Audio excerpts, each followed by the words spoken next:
तो आज हम बनाने जा रहे हैं ओट्स की इतनी हेल्दी ऑमलेट की रेसिपी कि रोज सुबह आप ब्रेकफास्ट में इसे ही बनाओगे, ये मेरी गारंटी है। और ये ऑमलेट बहुत ही ज्यादा सॉफ्ट और फ्लफी बनेगा और टेस्टी भी। तो बिना किसी देरी के चलिए इस ओट्स के ऑमलेट को बनाने की शुरुआत करते हैं। तो ओट्स का ऑमलेट बनाने के लिए सबसे पहले हमें लेना है ओट्स। तो मैंने यहाँ पे लिया है आधा कप के करीब ओट्स। मार्केट में बहुत सारे अलग अलग ब्रांड्स के ओट मिल जाते हैं, तो उनमें से आप कोई भी ओट्स का इस्तेमाल कर सकते हो। और फिर इसके बाद एक मिक्सी पॉट ले लेंगे हम और ओट्स को इसमें डाल देंगे और ओट्स का हम बारीक पाउडर होने तक पीस लेंगे अच्छी तरीके से दोस्तों। तो देख सकते हो आप ओट्स को हमने पीस लिया है। अब बढ़ेंगे इसके नेक्स्ट प्रोसेस की ओर। अब एक बाउल ले लेंगे हम और जो ओट्स को हमने पीस के रखा था वो इसमें डाल देंगे दोस्तों। अब इसमें हम डालने वाले हैं दूध। तो यहाँ पे मैं डाल रहा हूँ 1 कप के करीब गुनगुना दूध। अब ओट्स के पाउडर को और दूध को मिला लेंगे हम अच्छी तरीके से चम्मच की मदद से और लगातार चलाते रहेंगे इसी तरीके से। और इस बैटर में लम्प्स ना पड़े, इस बात को आपको ध्यान रखना है। और इसकी कंसिस्टेंसी भी ज्यादा पतली या बहुत ज्यादा गाढ़ी नहीं होनी चाहिए। अभी अपना बैटर तैयार हो चुका है। बढ़ेंगे नेक्स्ट प्रोसेस की ओर। अब इसके बाद हम लेने वाले हैं 2 से 3 अंडे और इन अंडों को तोड़ के हम इस कटोरी में डाल देंगे इस तरीके से। और अब इन अंडों में हम डालने वाले हैं काली मिर्च का पाउडर 1/4 से आधा चम्मच के करीब। और फिर स्वाद के लिए थोड़ा सा नमक भी इसमें डाल देंगे हम। और फिर हल्के से तीखेपन के लिए इसमें मैं डाल रहा हूँ चिली फ्लेक्स आधा चम्मच के करीब। अब इन अंडों को हम फेंट लेंगे अच्छी तरीके से कुछ 1 मिनट के लिए लगातार इसी तरीके से, जब तक कि अंडों में इस तरीके वाला झाग नहीं आ जाता तब तक।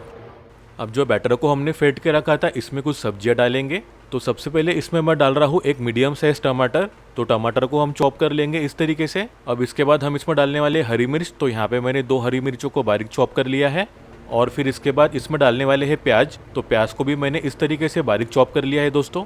और इसमें चाहे तो आप अपनी मनपसंद की सब्जियां भी ऐड कर सकते हो। और फिर इसमें हम डालने वाले हैं नमक स्वाद के अनुसार, थोड़ा कम या ज़्यादा। और फिर इसमें हम डालने वाले साबुत जीरा 3/4 से 1 चम्मच के करीब। अब मिला लेंगे हम सभी चीज़ों को एक साथ अच्छी तरीके से चम्मच की मदद से और मिक्स कर लेंगे सभी को हम कुछ 1 मिनट के लिए इसी तरीके से। अब इसमें हमने जो अंडों को फेंट के रखा था पहले से वो इस बैटर में डाल देंगे दोस्तों। और अब इसमें हम डालने वाले हैं बारीक कटा हुआ मिस्टर हरा धनिया 1/4 से आधा कप। और फिर मिला लेंगे एक और बार अच्छी तरीके से चम्मच की मदद से और मिक्स कर लेंगे इन्हें हम। अब बैटर अपना अच्छे से मिक्स हो चुका है। बढ़ते इसके नेक्स्ट प्रोसेस की ओर। अब एक पैन ले लेंगे हम और इसमें मैं डाल रहा हूँ 2 से 3 टेबलस्पून कुकिंग ऑयल।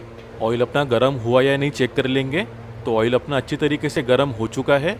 अब चम्मच की मदद से थोड़ा थोड़ा करके इसमें हम बैटर डालेंगे जिस तरीके से हम ऑमलेट बनाते हैं उसी तरीके से। और अब इन्हें 1 मिनट के लिए स्लो आंच में पकने के लिए छोड़ देंगे।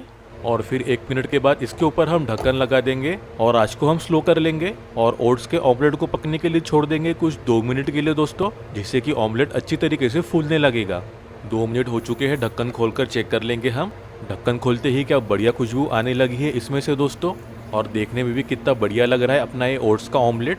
और ये अच्छी तरीके से फूल भी चुका है और ये ओट्स से बना हुआ ज़बरदस्त ऑमलेट बन के रेडी हो चुका है। और इसकी खुशबू से तो मेरे मुंह में अभी से ही पानी आना शुरू हो गया है। और देख सकते हो आप ऑमलेट अपना नीचे से भी कितना बढ़िया और परफेक्टली पक चुका है और ये कितना सॉफ्ट, मुलायम और फ्लफी भी बन चुका है, देख सकते हो आप। तो कैसी लगी आपको ये ओट्स के ऑमलेट की रेसिपी, मुझको कमेंट करके जरूर बताना। वीडियो अच्छी लगी हो तो प्लीज एक लाइक जरूर कर देना। अपने दोस्तों और रिश्तेदारों के साथ ये रेसिपी को जरूर शेयर करो और ऐसे बेहतरीन रेसिपीज के लिए मेरे चैनल को सब्सक्राइब जरूर कर लेना। बेल आइकन को दबाना बिल्कुल मत भूलना, इससे आपको मेरी हर वीडियो की नोटिफिकेशन मिलती रहेगी। और ऐसे बेहतरीन रेसिपीज के लिए मेरे ये वीडियोस को भी क्लिक करना बिल्कुल मत भूलिए। तो मिलते हैं एक नई रेसिपी के साथ, तब तक अपना ख्याल रखना। Bye, thank you.